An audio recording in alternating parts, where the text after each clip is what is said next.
Conectores internos de la PC. Una de las características fundamentales para poder comprender lo que es la transmisión de datos de sensores y actuadores para la automatización de procesos o para cualquier equipo de cómputo es precisamente la forma en que existen los conectores. Es por eso que en este video vamos a analizar estos conectores y cuáles son los que existen en particular. Comencemos. Si no te has suscrito, suscríbete a mi canal. Regálame like, regálame comentarios, solicita nuevos temas para los videos. Bienvenido. Si te es posible, dona. Cualquier donativo es bueno. Recuerda, no hay donativos pequeños. Apoya mi canal. Conectores internos de las PCs. Lo primero que debemos comprender es que cada conector tiene que ver con una tecnología desarrollada para la comunicación y que esa tecnología va a servir ya sea para transmitir con cierta velocidad. Las más comunes son de 8 bits, de 16 bits, de 32 bits y hasta de 64 bits. Algunas tecnologías de alto desempeño alcanzan a transmitir a 256 bits, pero son las de grandes volúmenes de información. Normalmente la mayoría de todos los controladores son de 8, 16, 32 y 64. Así podemos encontrar algunos conectores como los conectores ISA, que son conectores internos para la tarjeta madre y que van a trabajar a 8 megabits por segundo como velocidad estándar de trabajo. El ISA-AT, que es el que sigue en desarrollo, o sea, el que sigue en desarrollo después del ISA. Estoy hablando de tecnología de por ahí de 1990. Es esta tecnología. Ha venido evolucionando conforme ha avanzado el tiempo, pero estoy hablando desde ahí la historia de estos conectores. Estamos hablando de una velocidad de 16.7 megabits por segundo.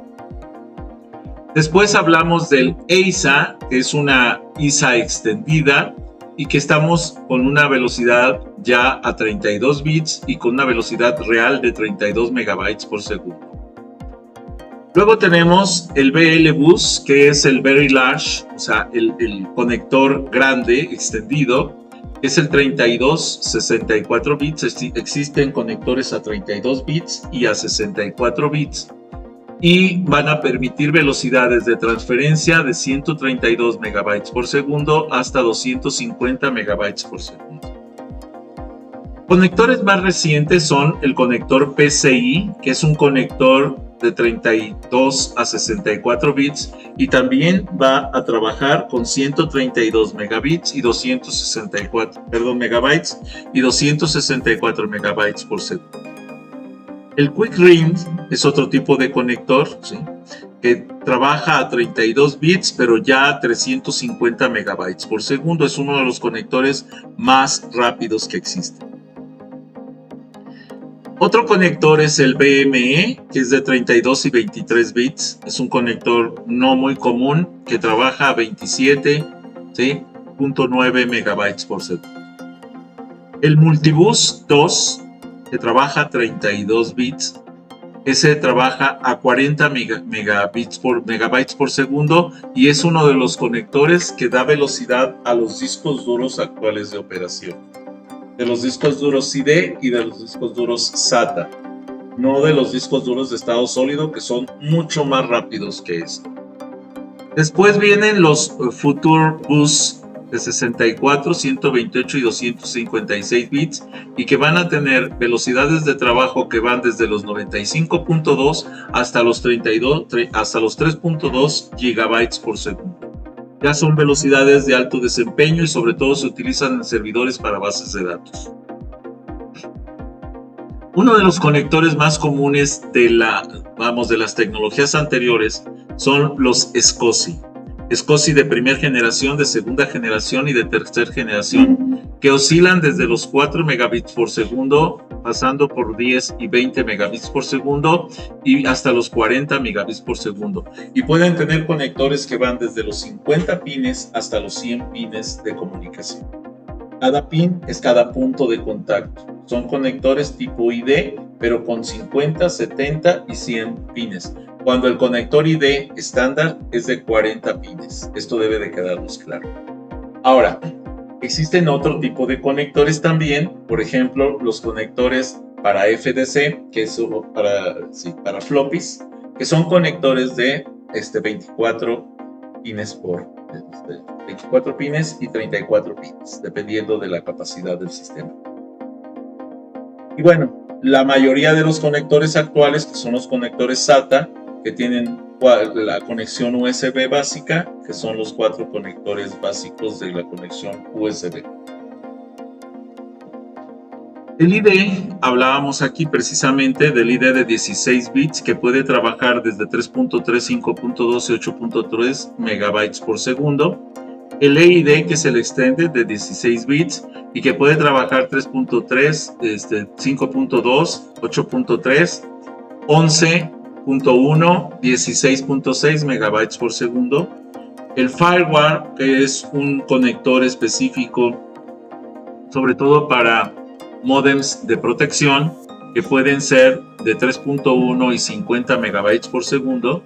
Los conectores USB de primera generación, que trabajan normalmente a 1.5 megabytes por segundo. El RC232, que es un puerto de comunicación serial que trabaja a 2.4 kbytes por segundo. Y el RC422, que es un puerto de comunicación paralelo que trabaja de 1.25 megabytes por segundo. Así vamos a encontrar que las tarjetas madre de los equipos de cómputo van a presentar áreas de conexión de tarjetas. Estas áreas se conocen como slots de expansión.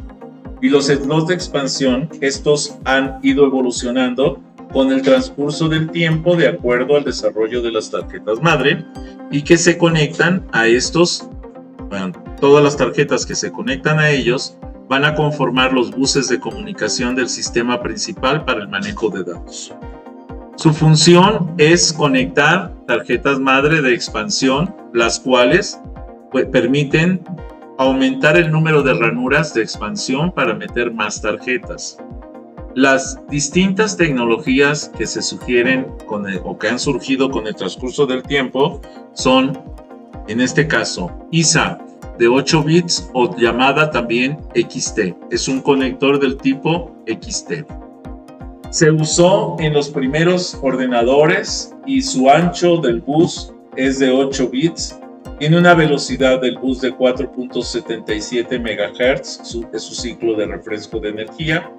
Y tiene físicamente, estos slots están compuestos por una sola pieza, ¿sí?, corta y de color negro, que es el tipo de conector que ofrece. El ISA de 16 bits, ¿sí?, surge con la aparición de los micros de 16 bits del bus de datos. Ese bus de datos son los canales de comunicación en la propia tarjeta madre para la comunicación interna.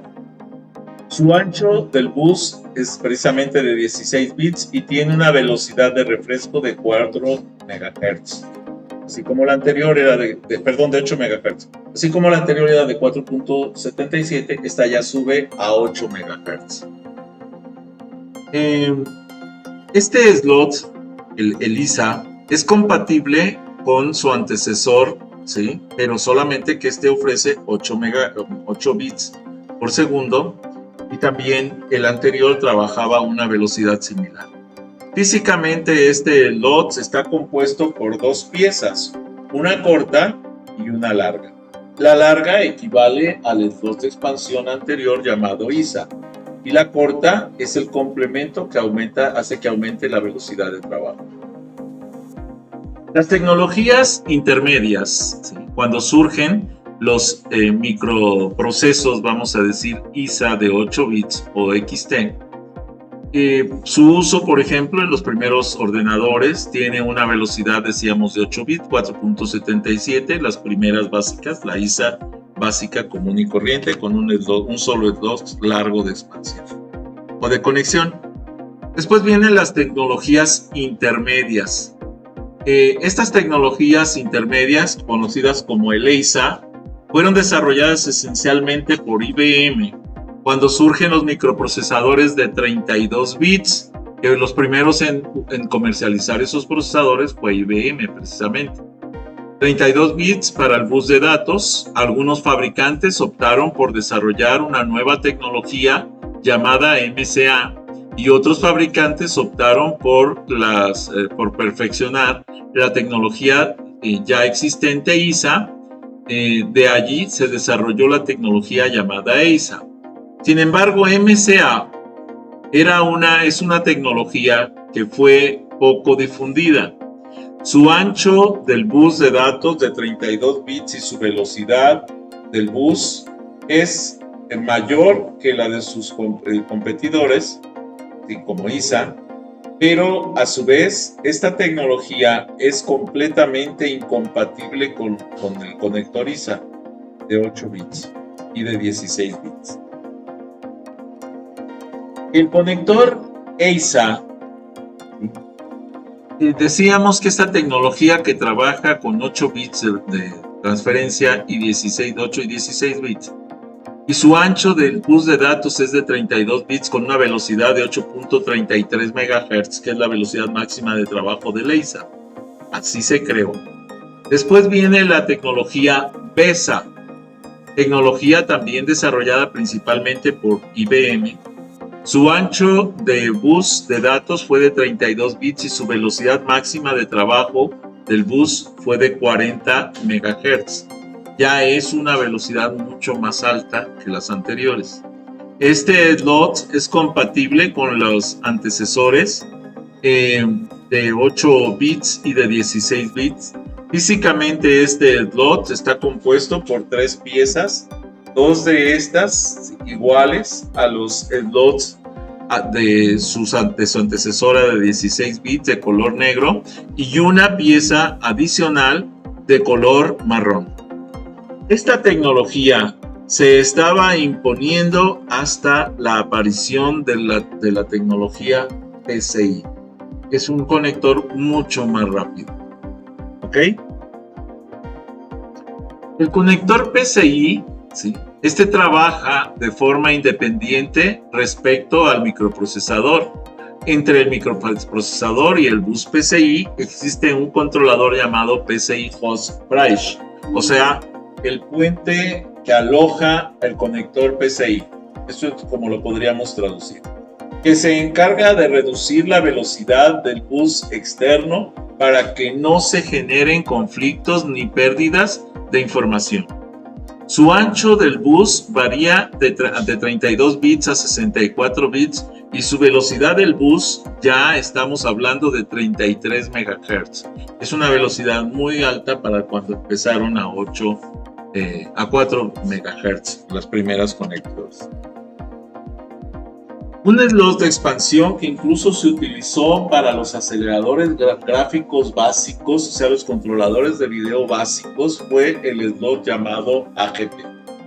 El slot llamado AGP es un conjunto en conjunto con los fabricantes de placas de video. Intel desarrolla esta tecnología basada en el principio de funcionamiento de la norma PCI, pero aplicada solo a videos, logrando primero un ancho del bus que es igual al ancho de la norma PCI, solo que aquí la velocidad del bus, ojo, ya no era de 33 MHz, sino de 66 MHz. O sea, el doble de velocidad para este conector, que es un conector de video, de lo que era un procesador de video. Debido a las altas exigencias del video actuales, juegos y manejo 3D, las PCIs se quedaban cortas con su tasa de transferencia, que era normalmente de 128 megabytes por segundo. Por ejemplo, las placas AGP×1 tienen una tasa de transferencia de 264 megabytes por segundo y las AGP-X2 ya tenían una velocidad de transferencia de 528 megabytes por segundo.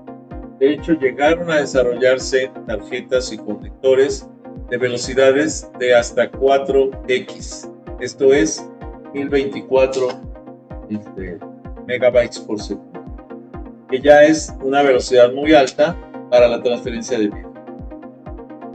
Esta tasa de información se refiere al flujo de información de datos por segundo que intercambia la tarjeta de video con la memoria. Los modos AGP existen, ¿sí?, 4 modos, ¿sí?, AGP, los cuales trabajan con la misma velocidad del bus, igual a 66 MHz, pero con distintas tasas de transferencia, lo cual se logra gracias a la utilización de técnicas de conversión. Así tenemos las primeras tarjetas AGP1, que tienen una velocidad de 264 megabytes por segundo, la X2, que tiene una velocidad doble, que es 528, la X3, que tiene una velocidad triple de 792, porque es la velocidad de 264 por 3, y la 4, que corresponde precisamente a 264 por 4, y nos lleva a más de 1 gigabyte por segundo. ¿Sí?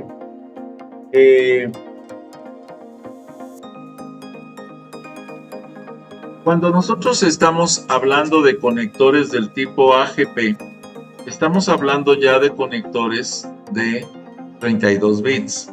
Sin embargo, ya existía la posibilidad de conectarse hasta 64 bits. Y normalmente los conectores AGP se manejaban a 64 bits. Vamos a analizar algunos de los conectores y su distribución en lo que son los pines de contacto. En este caso tenemos algunos conectores internos. Además de los conectores para alimentar la tarjeta madre, las salidas de las fuentes de alimentación incluyen un cierto número de cables rematados con conectores periféricos. Están destinados a alimentar el resto de dispositivos instalados en la misma carcasa que la tarjeta madre. Por ejemplo, las unidades de discos duros como los CDs, DVDs, incluso los Blu-rays, son disqueteras, vamos a decir, o los disquetes de los equipos antiguos.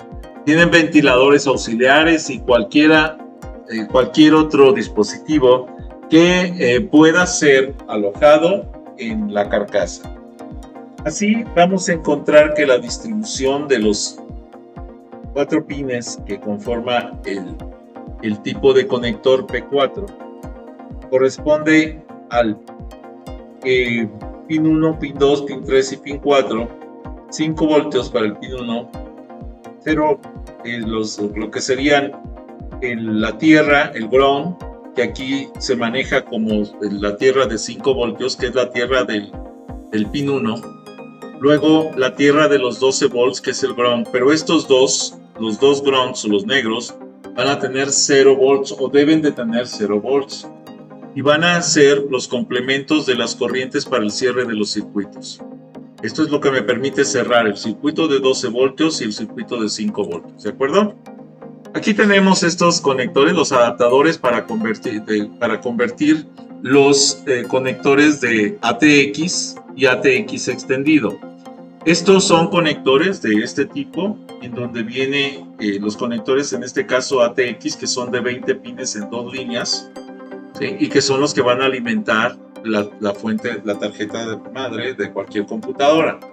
Ojo, aquí este verde que ven aquí es el power, el power de encendido. Si yo cruzo este cable verde con cualquiera de los negros, lo que va a generar es el cierre de un circuito y va a ser el encendido de la tarjeta madre. Es un encendido electrónico, que les quede claro. ¿Ok? Aquí podemos verlo más a detalle, en donde tengo un ATX extendido, ¿sí?, que va a trabajar a 24 pines.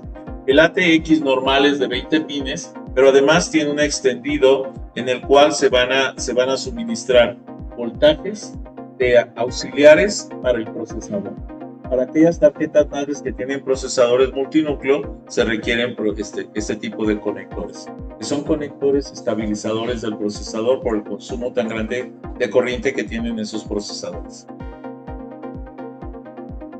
El ATX20, por ejemplo, aquí vamos a hablar de los conectores anteriores, como es el ATX, que tiene el P8 y P9, como lo vemos aquí, P8 y P9, que si se juntan van a conformar un conector del tipo AT, como es este de acá, que tiene los 12 pines continuos y que se conoce como P1. Este tipo de conectores no sirven para lo que es el encendido de una tarjeta nueva de encendido electrónico. Este es un encendido electromecánico que se basa en un switch. Sin embargo, este convertidor, vean que está mandando esta señal verde hasta este posicionamiento para este conector ATX. Es un conector de 20 pines y que sirve para un encendido electrónico. Se estoy transformando un encendido electromecánico en un encendido electrónico a través de ese conector. ¿Está claro? Si no te has suscrito, suscríbete a mi canal. Regálame like, regálame comentarios, solicita nuevos temas para los videos. Bienvenido. Si te es posible, dona. Cualquier donativo es bueno. Recuerda, no hay donativos pequeños. Apoya mi canal. Aquí tenemos el convertidor que se conoce como convertidor Y, en donde tenemos una salida del tipo ID. Esta salida se conoce como el tipo D. Es un D4, o sea, tiene 4 pines de comunicación, en donde tenemos 12 voltios de color amarillo, los neutros negros en el centro, 0 y 0, y los de 5 voltios en la orilla, en el otro extremo.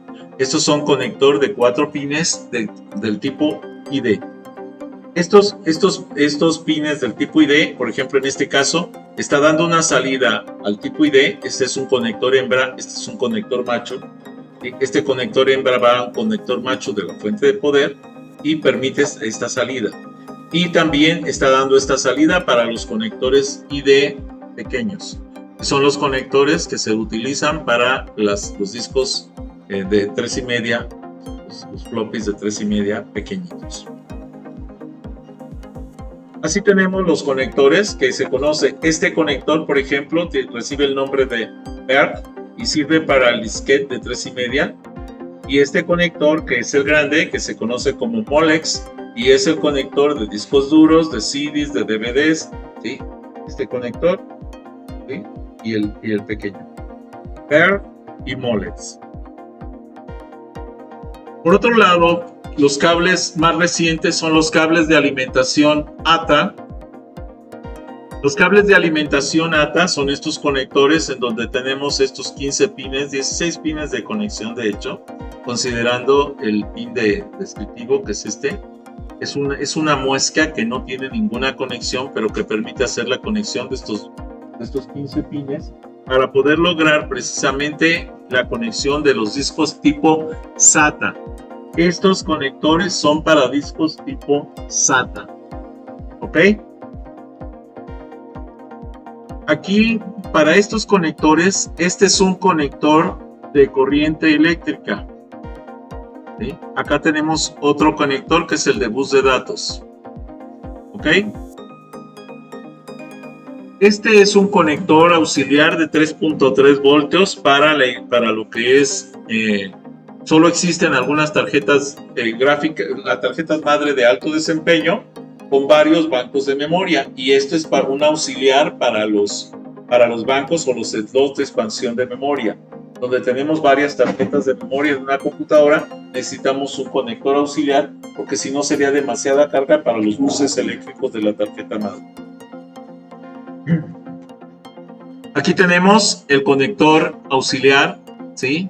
Que es este conector auxiliar es para las tarjetas madre que tienen los 24 pines, porque 4 pines los van a utilizar para alimentar el procesadores de alto desempeño. Es un estabilizador del procesador, es una cable auxiliar de 12 voltios para tarjeta madre ATX12 y evita la carga del ATX, porque el ATX de pronto absorbe demasiada energía para poderle dar energía, por ejemplo, al procesador. Entonces, por eso es que se utiliza este conector como auxiliar y se alinea junto con el conector ATX. es el ATX y enseguida este conector para poder alimentar la tarjeta madre.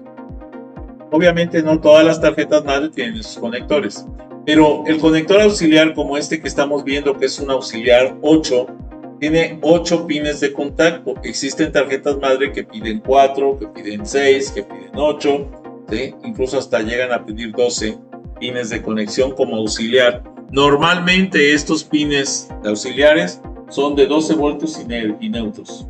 Son 12 voltios y neutros. El conector PCI Express, por ejemplo, es un conector de alimentación, vamos a decir, de eléctrica, no es de datos y se utiliza con 6 pines, como los ven ahí, 6 pines de contacto. Únicamente se utiliza exclusivamente para alinear las nuevas tarjetas gráficas. El conector PCI Express, ¿sí?, que es este que están viendo aquí, es un conector de 8 pines, en los cuales vamos a tener 2 pines, vamos a decir, adicionales al pin normal de 6, que sería el PCI, y este ya es el PCI Express, o sea, uno de mayor velocidad. Los 2 cables llevan un cable negro de tierra, ¿sí?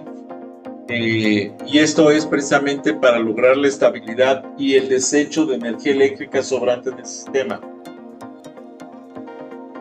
Aquí tenemos el conector ATX de 20 pines, el normal, ¿sí? Es el básico, el de ATX normal. Y aquí está la distribución de voltajes dentro de ese sistema. Esto es importante que lo conozcamos cuando queremos generar cables de comunicación. Por ejemplo, si yo quiero generar un cable crossover, tengo que modificar la estructura de, por ejemplo, el que envía va a enviar los datos y el neutro, y el que recibe va a recibir el neutro y los datos. O sea, se invierten las señales por un cambio en el crossover. Aquí tenemos el conector ATX24, son los 20 del ATX más los 4 del nuevo conector. Y aquí regresamos simplemente para volver a analizar este cuadro en el cual nos indica lo que acabamos de ver en las imágenes.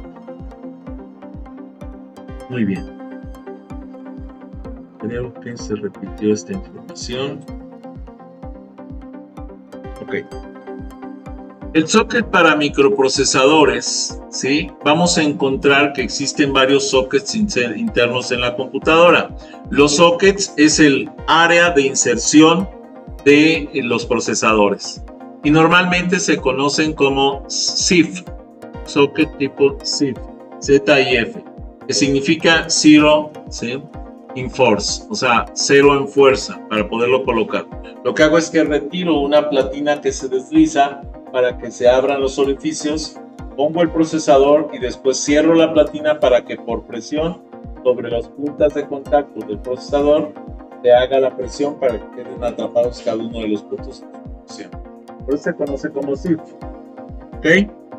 Bueno, tenemos los del tipo 486. Por historia de cómputo apareció la primera versión, que fue la SX, que es la estándar, la segunda versión, la DX, ¿sí?, y la última versión, la DX2.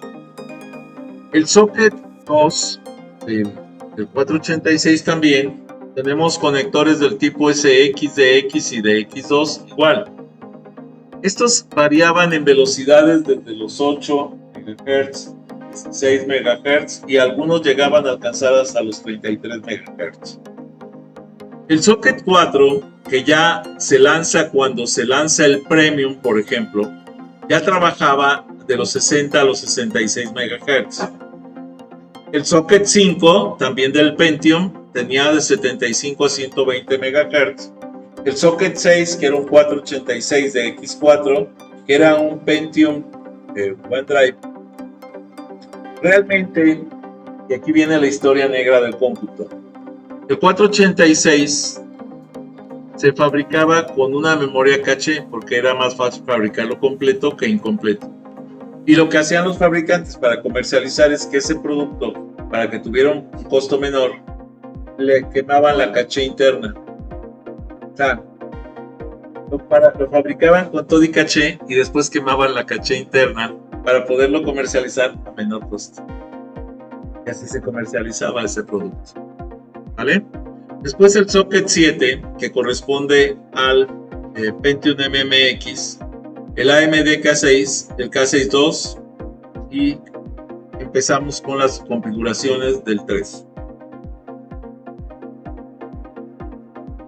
Posterior a este viene lo que es el Pentium Pro, que se conoce como Pentium Profesional, uno de los procesadores más bonitos y más estables que yo llegué a conocer y que tenía una velocidad increíble para la fecha, para la época. Estoy hablando aproximadamente de 1995, cuando este procesador estaba funcionando, 1996.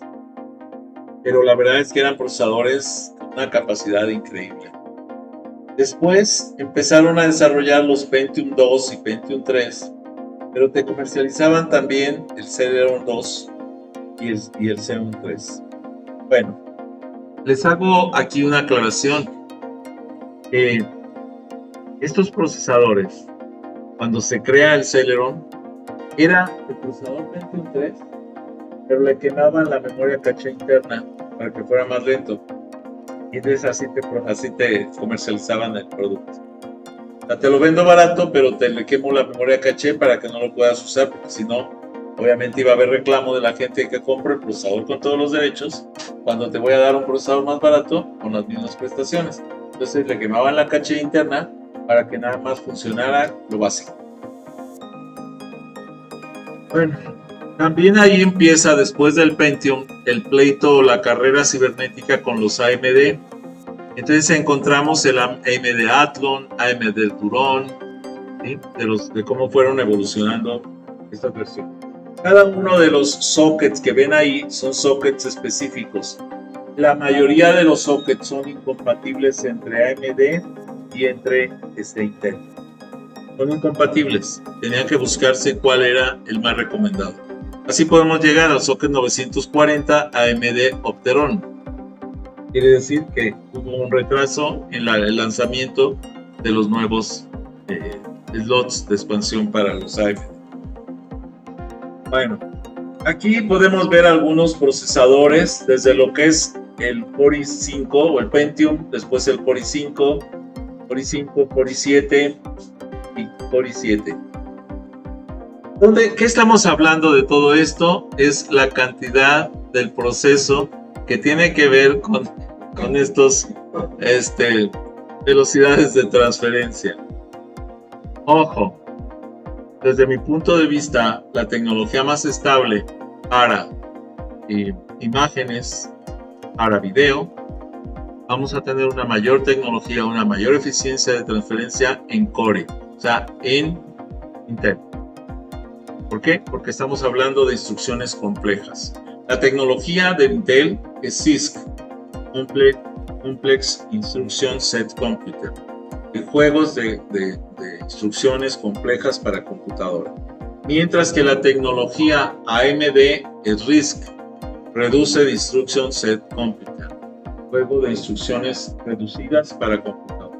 Y eso hace una diferencia muy grande en lo que es la velocidad de operación. Aunque los procesos se llevan a cabo más, o sea, en RISC, en CISC. Sin embargo, existen algunos procesos complejos con tamaños que van más allá de los 32 bits, como trabaja CISC, hasta los 64 bits, que ya trabaja el procesador Intel. ¿Sí? O sea cual sea, ¿no? Bueno, la forma en la que está estructurada una computadora internamente, pues es un bus de datos que va a dar comunicación con los procesadores digitales, los datos, que dice aquí, los datos de transferencia como el teclado. Por el otro lado tenemos la memoria de almacenamiento de datos, los puertos seriales, los puertos paralelos y los adaptadores de red. Todo esto va a conformar una estructura del sistema operativo o del sistema de cómputo. Aquí tenemos la vista de los conectores de este tipo, en donde tenemos los conectores PS2 para ratón y teclado, Tenemos los conectores RCA 3.5 milímetros, que son para sonido.